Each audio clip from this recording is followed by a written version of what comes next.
আসসালামু আলাইকুম। এই যে দেখতে পাচ্ছেন অনেকদিন পরে কবুতরটি ছাড়লাম। তো আমি কখনো কবুতরটি ছাড়ি না। তো আজকে হঠাৎ করে মনে হলো যে কবুতরটি ছেড়েই দেখি। কারণ কবুতরের আজকে ১০ দিন হলো কবুতরের যে ডিম থেকে বাচ্চা ফুটেছে। তো কবুতরটি বাচ্চা ফোটার কারণে আমি এই কবুতরটি বাইরে ছাড়লাম এবং খাবার দিলাম। আর এই কবুতরটি আমার কাছে অনেক ভালো লাগে এবং এই কবুতরটি আমার কাছে অনেক কোটি টাকা দামের কবুতর। তো আমার এই কবুতরটা ভালো লাগে, খুব ভালো লাগে, একদম ভালো লাগে বলতে কি একদম 100% ভালো লাগে। আর অনেকেও বলতে পারেন, ভাই আপনার কাছে কোটি টাকা দামের হতে পারে, কিন্তু আমাদের কাছে কোটি টাকা হতে পারে না। কিন্তু ঠিক আছে ভাই, সবার কাছে কোটি টাকা দামের নাও হতে পারে, কিন্তু আমার কাছে ভাই অনেক কোটি টাকা দামের হতে পারে। কিন্তু এই কবুতরটা কী কারণে কোটি টাকা দামের হতে পারে জানেন ভাই? এই কবুতরটা হচ্ছে একদম 100% ডিম বাচ্চা দেয় ভালো মতো। আর এই কবুতরের যে চাহনিটা এবং চলাফেরাটা অনেক সুন্দর এবং অনেক মাধুর্য।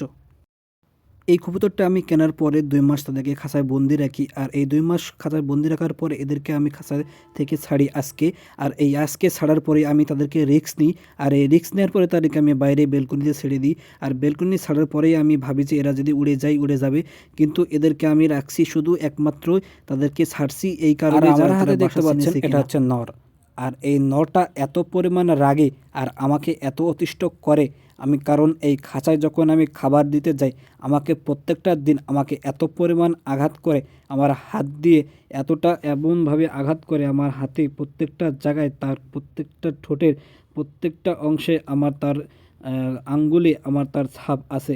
কারণ আমাকে এতটাই আঘাত করে, কারণ সে তার ঠোঁটে এতটা ধার আমার আঙ্গুলে প্রচণ্ড আঘাত করে। আমি এক্ষুনি হাত দিব, দেখুন আমার হাতে কী পরিমাণ আঘাত করে এবং তার একটা একটা করে যে ঠুকুনি দেয়, মনে হয় যে সে ঠুকুনিতে মনে হয় হাত দিয়ে রক্ত বের হয়ে যাবে, এমন অবস্থা হয়ে যায়। এই যে দেখতে পাচ্ছেন কী একটা অবস্থা, সেই অবস্থা একদম পুরা লাল করে ফেলে আমারে।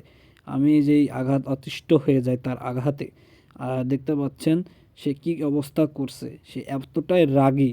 দেখতে পাচ্ছেন কী অবস্থা, খাঁচার থেকে বাহির হয়ে চলে আসছে, এমন অবস্থা। আর সে বাহিরে আসলে দেখছেন কি একটা অবস্থা, আমি ভয় পেয়েছি হয়তো বা সে বাহির দিয়ে উড়ে চলে যাবে। কারণ তাদেরকে আমি এই প্রথম বাইরে ছাড়ছি।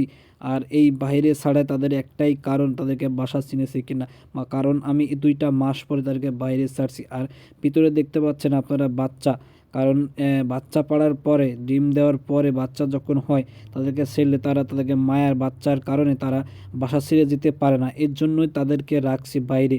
কারণ তারা যেতে পারছে না, দেখতে পাচ্ছেন আপনারা। আর এটা হচ্ছে মাদি, আর এই মাদিটাও অনেক ডিম বাচ্চা করে। আমার কাছে সবচেয়ে ভালো লাগে এই মাদিটা, খুবই ভালো লাগে আমার কাছে এই মাদিটাকে।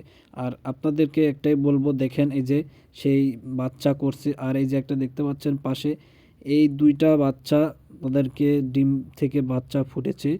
আর এরা বাচ্চা দেওয়ার পর